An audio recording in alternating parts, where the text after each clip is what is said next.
નમસ્કાર ખેડૂત મિત્રો, મારું નામ છે ઠુમર. તિરુપતિ એગ્રો સેન્ટર ગોંડલ વતી આપ સર્વે ખેડૂત મિત્રોનું મારા વિડીયોની અંદર હાર્દિક સ્વાગત કરું છું.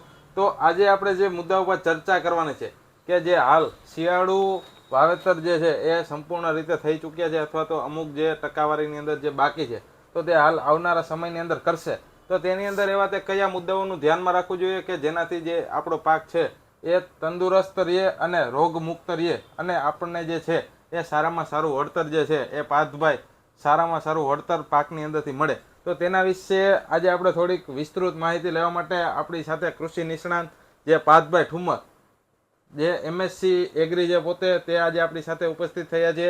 તો તેની પાસેથી થોડીક માહિતી કે જેમની એક પ્રોડક્ટ આવે છે એજી ગોલ્ડ કરીને કે જે એક ટાઈપની બેક્ટેરિયલ ફંજી એટલે કે ફૂગ છે જેને પાકની અંદર આપવામાં આવે તો બધી જ પ્રકારની ફૂગ જે પાકને નુકસાન કરે છે તેનો નાશ થાય છે અને આપણને જે છે એ સારું ઉત્પાદન મળે છે. તો તેના વિશેથી આપણે આજે પાર્થભાઈ પાસેથી થોડીક માહિતી લેશું. પાર્થભાઈ, સૌપ્રથમ તમારો પરિચય આપો અને ત્યારબાદ જે છે એ આપણી જે એજી ગોલ્ડ કરીને પ્રોડક્ટ આવે છે તેના વિશે જે છે એ આપણા ખેડૂત મિત્રોને થોડુંક સમજાવો. નમસ્કાર, મારું નામ છે પાર્થ ઠુમર અને યશભાઈ જેમ વાત કરી બધી તો આપણે જે એજી ગોલ્ડ બેક્ટેરિયા છે તે એક ફોસ્ફેટ સોલ્યુબલાઇઝ ફંગલ છે અને આનું કામ એવું હોય છે કે આ ફૂગ આપણે જ્યાં પણ જે પણ પાકમાં નાખીએ તે પાકમાં જમીનજન્ય જે પણ ફૂગ હોય તેનું નાશ કરવાનું કામ આ ફૂગનું છે. હવે માનો કે આપણે જે સૌરાષ્ટ્રમાં જોઈએ તો મેજોરિટી છે ચણા છે, ધાણા છે, જીરું છે, ઘઉં છે, તો આવા અલગ અલગ પાકો લસણ, ડુંગળી અને આવા વાવેતર થઈ ગયા છે. તો આ પાકમાં હવે વાવેતર થયા બાદ ખેડૂતને કોઈ જીરાના પાકમાં જોઈએ તો જીરાના પાકમાં કોઈ પ્રશ્ન હોય તો તે કે લીલા સુકારાનો છે, આ પ્રશ્ન જોવા મળે છે.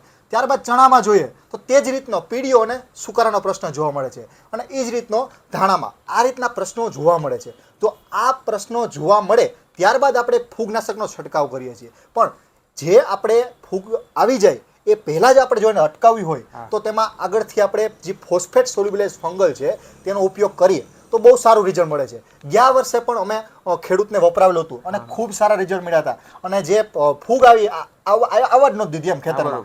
હા, તો એ ટાઈપના રિઝલ્ટ છે એ ચણામાં અને જીરામાં બહુ સારા રિઝલ્ટ મળ્યા હતા. તો આનું માપ છે એ છે આપણે એકર દીઠ 500 ગ્રામ. તો ખેડૂત મિત્રો, આ ફોસ્ફેટ સોલ્યુબલાઇઝ ફંગલ છે એનું કામ મેં તમને જેમ ફૂગની વાત કરી તો તે ફૂગ તો નહીં જ આવવા દે, તદુપરાંત તેનું બીજું કામ એવું છે કે આ બાયો ફર્ટિલાઇઝરનું પણ કામ કરે છે. તો એ કેવી રીતના કે જમીનમાં ઘણા તત્વો એવા હોય કે અલભ્ય ફોર્મમાં હોય. એમાં ક્યાં ક્યાં આવે તો કે ફોસ્ફરસ છે, મેંગેનીઝ છે, ફેરસ છે કે જે છોડના મૂળ ત્યાં સુધી ન જાય ત્યાં સુધી એ તત્વો છે તે છોડને મળે નહીં. તો આ જે ફૂગ છે તે તેના મૂળ સાથે જોડાય અને આ અલભ્ય જે તત્વો છે એ તત્વોને લઈ અને મૂળને આપવાનું કામ કરે છે. પરિણામે ફોસ્ફરસ મળવાને કારણે છોડ છે એકદમ તંદુરસ્ત વિકાસ કરશે અને રોગ સામે પ્રતિકારક શક્તિ છે તે પણ વધી જશે. તો ખેડૂત મિત્રો, આ એક જ ફૂગનું લાંબા ગાળાનું અને સારું રિઝલ્ટ મળે છે. તો આ ફૂગ છે એ તમારે કેવી રીતના નાખવાની છે તો કે જ્યારે પણ પિયત આપવાના હોય તે પહેલાં રેતી કે વેકરાશે કે છાણિયા ખાતર કોઈ પણ સાથે મિક્સ કરી અને નાખશો તો ખૂબ સારામાં સારું રિઝલ્ટ મળશે. અને જ્યારે પણ નાખવાનું આયોજન કરો તેની પહેલાં 2 થી 3 દિવસ 2 થી 3 કલાક અથવા તો અડધો દિવસ પહેલાં આને પાણીમાં ભેજમાં રાખી અને ત્યારબાદ થોડોક અમથો ગોળ નાખવાનો છે. માનો કે એક આપણે 500 ગ્રામનું પેકેટ લઈ તો તેમાં 500 ગ્રામ જેટલો ગોળ નાખશો તો પરિણામે શું થશે કે જે અંદર રહેલી ફૂગ છે તેને ખોરાક મળશે અને એકદમ એક્ટિવ થઈ જાય. પછી જેવી આપણે ખેતરમાં નાખશું એટલે ડાયરેક્ટ એને કાર્ય ચાલુ કરી દેવાનું છે. તો ખૂબ સારું રિઝલ્ટ છે. તો આગળની માહિતી છે એ યશભાઈ આપશે.